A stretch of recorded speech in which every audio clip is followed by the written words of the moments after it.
Hello everyone, I am Dr. Eric Morrison. This is 7 Under 3, and I'll be covering trading education, more specifically Forex swing trading, using the TC2000 platform.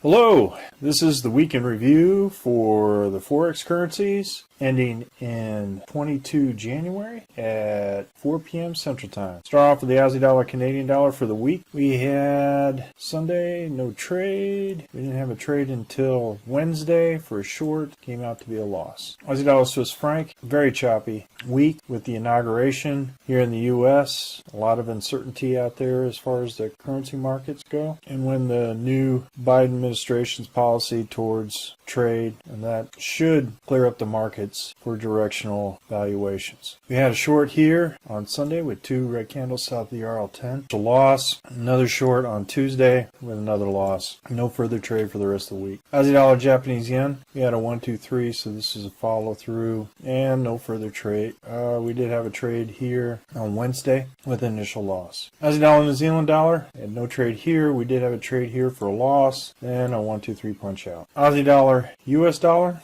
we did have a trade here and put the target here at the average 30, hit the target for an overall profit 1-to-1, then a 1-2-3 punch out. No further trade the rest of the week. Canadian dollar, Swiss franc, initial trade for a loss, another trade for a loss, another trade for a loss. So 3 trades for a loss. A lot of consolidation with the Canadian dollar, Swiss franc. I'm not trading it this year because of the low SQN for the year, but I am watching it as far as overall trade. Canadian dollar, Japanese yen, initial trade here for a loss. Then we had an initial trade here for a gain. Hit Z3 excursion for a 1-to-1. Nice trade. No further trade the week. Swiss franc, Japanese yen. This was a 1-2-3 follow on here. We had a trade here for a loss and one trade here for a gain. So initial loss here, overall gain for the week. Euro, Aussie dollar, initial trade here. Now if you put your target here at the hump of the dragon, it may have triggered, but for me it was a loss. Had another trade here for another loss and no further trade for the rest of the week. Euro, Canadian dollar, trade here for a loss, no further trade for the rest of the week. Euro, Swiss franc, had a 1-2-3 and out. It was a scratch and no further trade for the rest of the week. Euro, British pound, had an initial trade here. If you had your target here, at least a 1-to-1, you would have been hit at the 30 moving day average. If not, it would have been a loss if you held on to it, and no further trade the rest of the week. Euro, Japanese yen, an initial trade here for a loss. This was a follow on from a previous week. Did not trade that Sunday short. Did trade this for an overall gain at the end of the week. Euro, Norwegian krone, no trade. Initial trade, I did take this trade. Thought it was below the RL10. It was too close to call around the 11 candle switch time frame, and I was able to get a good trade out of it. But if you did 1-2-3 punch out or a 1-2,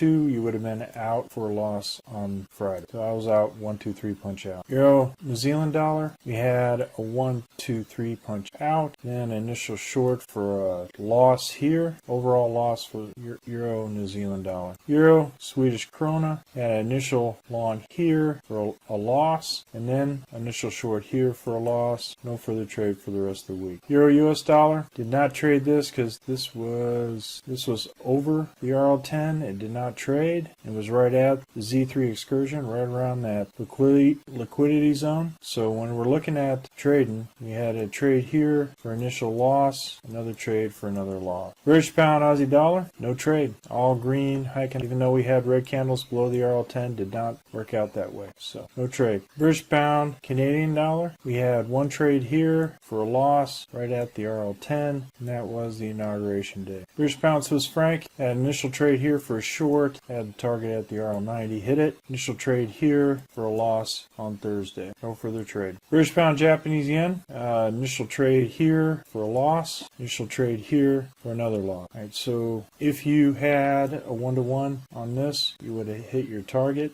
In this case, I didn't set the target there. I set the target at the Z3, not the Z2. Now, if you would have set the target at the Z2, you would have hit your target. All right, so a 1-to-1 or 1-to-2 would have hit this particular target, even a 1-to-3. So make sure your probabilities in your gains for that particular range is set. Took this trade for a scratch on Friday. British pound, New Zealand dollar, no trade for the whole week. British pound, US dollar, initial trade here, then a 1-2 1-2-3 punch out. Zealand Canadian dollar, an initial trade here for a loss, then a 1-2-3 punch out. Zealand Swiss franc, an initial trade here for a small loss, another trade for another loss, and another trade for another loss. So 3 losses on New Zealand Swiss franc. Zealand Japanese yen, so follow through from last week, no trade. Did trade this for a scratch, no further trade the rest of the week. Zealand US dollar, had initial trade here, set the target at a 1-to-1, the edge of Z1 for a nice gain, then hit initial trade here for a loss at the end of the week. Overall loss for the rest of the week. US dollar Canadian dollar, had initial trade here for a loss, then a 1-2-3 punch out. I did not set it at the RL70, I set it at the Z3 here. So it did hit my Z3 target on the Heikinashi. US dollar Swiss franc, no trade, going long. On the short side, hit initial trade for a loss, another trade for a loss. US dollar Japanese yen, Sunday, hit a trade for a loss, another trade for a loss, no trade the rest of it. US dollar Norwegian krone, this was a 1-2-3 from last week, no follow through or carry through, 1-2-3 punch out for the next following week. Nice trade. US dollar Swedish krona, had an initial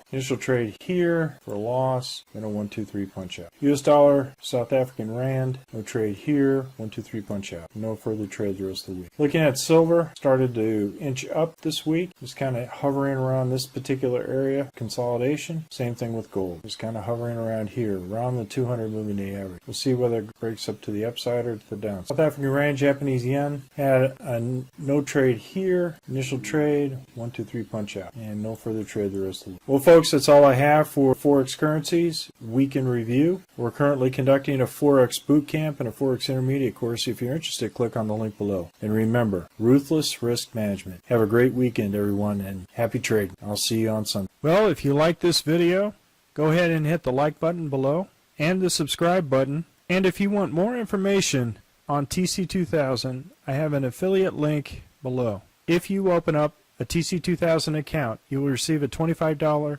discount using that link. Thank you for your time.